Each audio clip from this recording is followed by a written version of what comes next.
10월 15일 수요일 새벽 우리가 함께 묵상하실 말씀은 역대하 25장 14절에서 28절 말씀까지인데요. 우리 16절까지 14절에서 16절만 먼저 읽도록 하겠습니다. 같이 보겠습니다.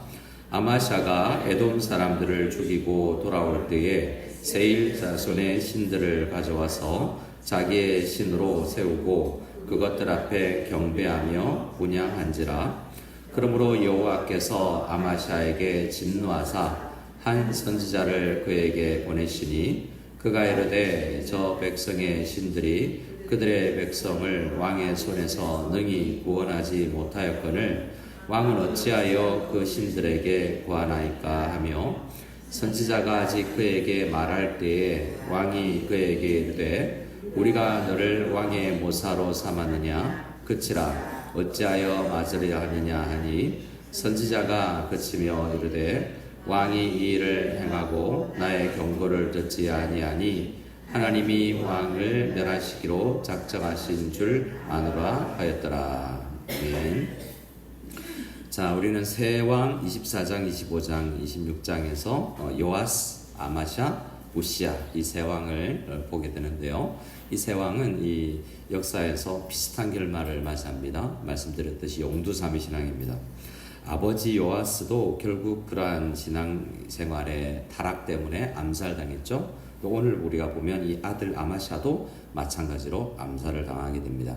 그 다음에 나오는 우시야는 암살당하진 않지만 나병에 걸려서 별궁에 살다가 결국 쓸쓸한 죽음을 맞이하게 되는 안타까운 왕의 모습을 보게 됩니다. 성경은 아마도 성경 기자인 에스라 선지자는 우리에게 우리가 어떻게 성공할 것인가, 또 오늘 이 말씀도 7장 14절을 다시 떠올리게 하죠. 우리가 악한 길에서 떠나고 스스로 겸비하여서 기도하고 하나님의 얼굴을 구하면 우리가 하나님 앞에 도우심을 받고 성공한 인생이 된다라는 것입니다. 오늘 아마샤는 그 정반대로 가는 인생을 보게 됩니다. 초반부에는 그래도 13절까지는 잘 하는 듯 했죠. 근데 14절에 승리했을 때, 뭔가 잘 될 때 교만하게 되는 것을 보게 됩니다. 스스로 겸비해야 되는데 스스로 겸비하지 못하자 무엇과 연결되느냐면 또 악한 길에서 떠나는 것이 아니라 악한 길을 선택하는 것을 보게 됩니다.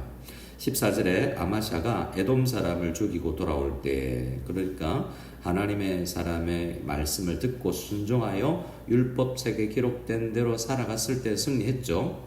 근데 그렇게 승리했는데 내가 승리한 듯 이렇게 생각을 하고 교만해졌습니다. 근데 승리했을 때 그냥 오면 될 텐데 세일 자손의 신들을 가지고 옵니다. 우상을 가져왔죠. 그 앞에서 가져와서 경배하고 분향했다라고 합니다. 자, 그러면 하나님께서 어떻게 하면 되겠습니까? 이런 우상 숭배의 길로 빠지는 사람이 있으면 어떻게 하면 될까요? 바로 죽여버려요. 네, 야단쳐요. 그런데 하나님께서 사랑하셔서 돌아오라라고 그에게 선지자를 보냅니다. 먼저 하나님께서는 하나님의 사람을 먼저 아마샤에게 보내서 말씀하셨죠. 그것처럼 이번에는 15절에 여호와께서 아마샤에게 진노하셔서 그를 바로 심판하고 우박을 내리고 바로 죽여버리는 것이 아니라 한 선지자를 보내서 돌아오라라는 메시지를 줍니다. 그에게 선지자를 통해서 이야기하죠. 자, 지금 전쟁에서 에돔 사람들을 죽이고 돌아오는 길인데 그 백성을 지키지 못한 신을 왜 가져왔냐? 쓸모없는 거 아니냐? 우리 전쟁에서 이기게 해주신 하나님, 어떤 하나님이었습니까? 능히 이보다 많은 것을 주실 수 있는 하나님인데 아무것도 주지 못하는 입이 있으나 말하지 못하고 눈이 있으나 보지 못하고 발이 있으나 걷지 못하는 그 우상 덩어리를 왜 가져오냐라고 말합니다.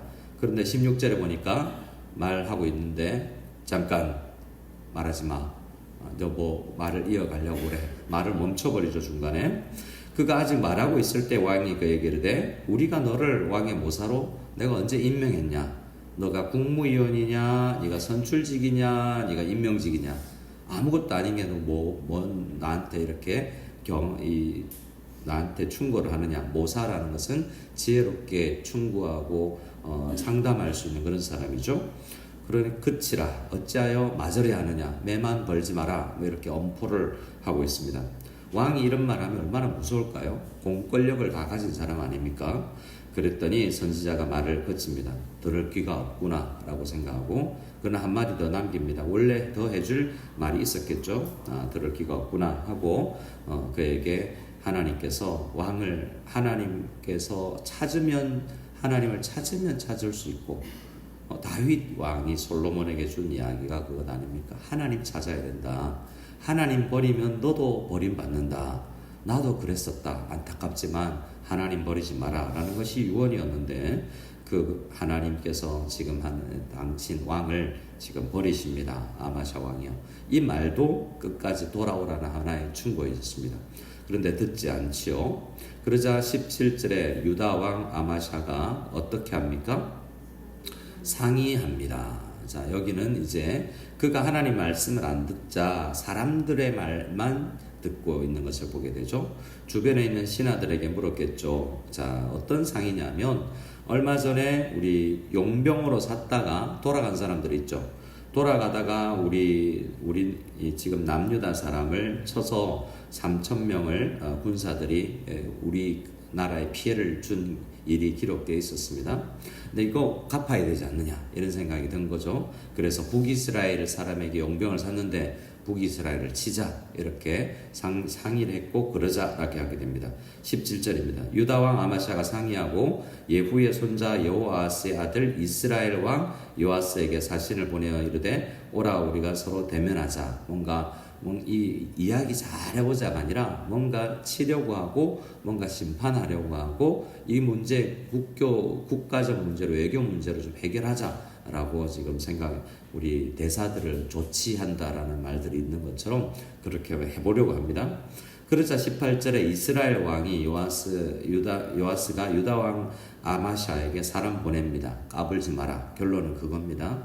잘 읽어보면 우리 결혼하고 잘 삽시다. 우리 사도 맺읍시다. 이런 내용이지만 전체적인 맥락을 보면 그런 거 아니다 라고 이야기하는 그 하나가 이 첫 번째 이제 이 비유를 들죠. 시적으로 뭔가 글을 그럴듯하게 써서 돌려서 깐다 뭐 이런 말이 있는데 요아스가 레바논 가시나무가 레바논 백향목에게 전가를 보내어 이르기를 내 딸을 내 아내들에게 주어 아내로 삼게 하라 하였더니 레바논 들짐승이 지나가다가 그 가시나무를 짓밟았느니라.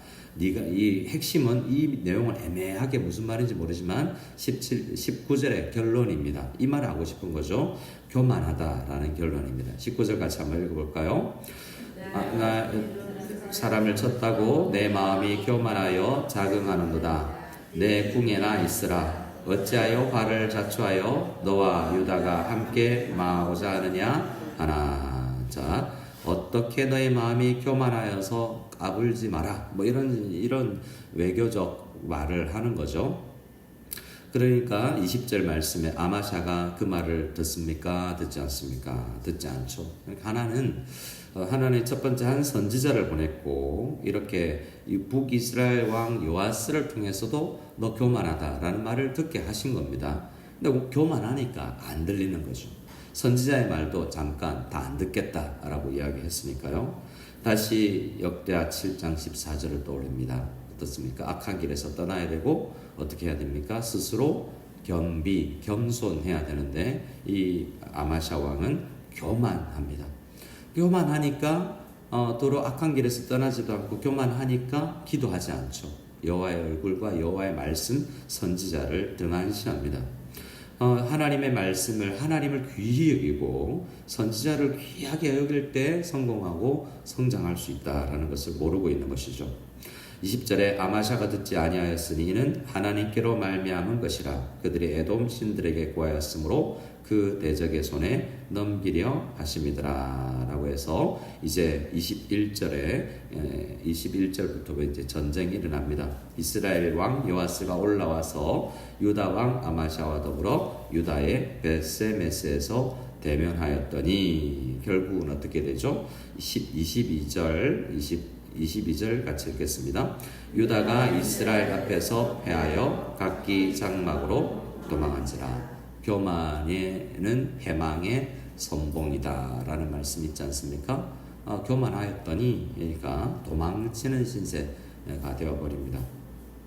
그래서 이제 어떻게 되냐면 어떻게 패망의 길로 점점 마지막까지 이제 점점 나락으로 떨어지는 왕의 신세를 보게 됩니다.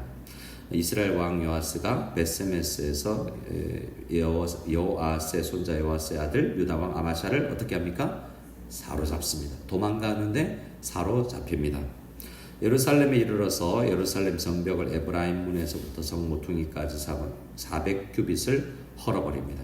애써 세웠던 것이 헐어버리게 되고 우리가 정말 정성 들여서 세워나가는 것들이 가정이나 교회나 또 우리 직장이든 이게 얼마나 세우기가 힘듭니까? 금방 헐어져 버리는 것을 보게 되죠. 게다가 24절에 보면 하나님의 전 안에 오벳 에돔이 지키는 모든 무엇가요? 금, 은과 그릇과 왕궁의 재물을 빼앗고 또 사람들을 볼모로 잡아가지고 사마리아 북이스라엘의 수도로 돌아가 버렸다라는 것입니다.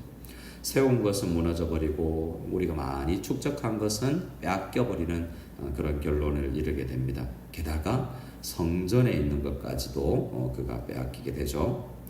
그래서 25절에 보면 그러나 요아스 아마샤가 15년간은 더 생존합니다. 숨쉬며 사는 게 무슨 의미가 있습니까? 하나님 나라를 위해서 한 걸음도 발전하지 못하는 인생을 살다가 결국에는 어떻게 됩니까? 27절입니다. 27절을 읽어보겠습니다.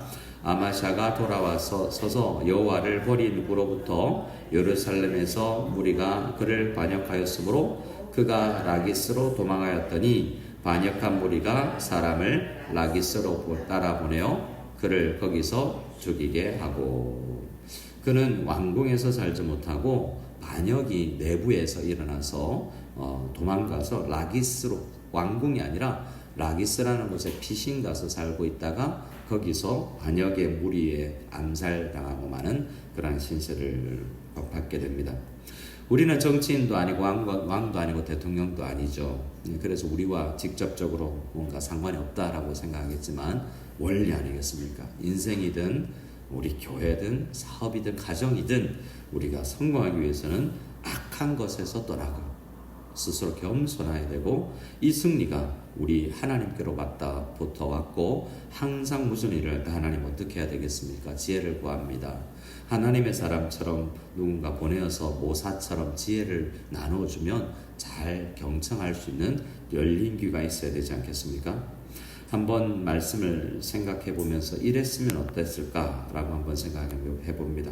아마샤가 저 에돔을 이기고 에돔 사람을 죽이고 돌아올 때에 하나님 앞에 감사하며 온 백성에게 우리 하나님께서 이 승리를 주셨다. 우리께 아니다. 이렇게 백성들에게 좋은 설교를 하고 더 이 승리를 주신 하나님 앞에 간증으로 다른 사람들에게 이야기했으면 어땠을까? 라는 생각을 하게 하죠. 정반대의 길을 걷고 하나님의 말씀에서 귀를 닫아버린 아마샤 왕은 안타까운 결말을 보게 됩니다.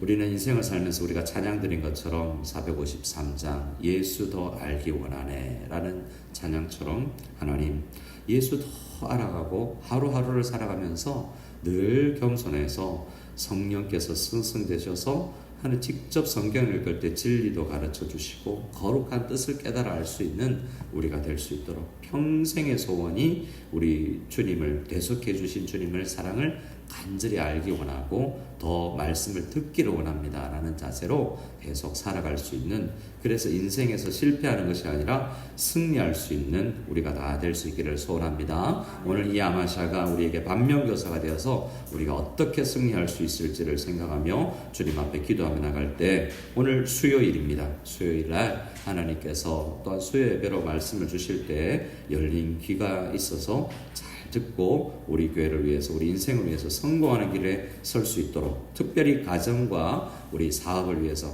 특별히 날마다 기도하겠지만 수요일은 일주일의 중간에 있는 이날에 우리 하나님을 더 의지하고 성공하는 가정 다 될 수 있기를 소원합니다.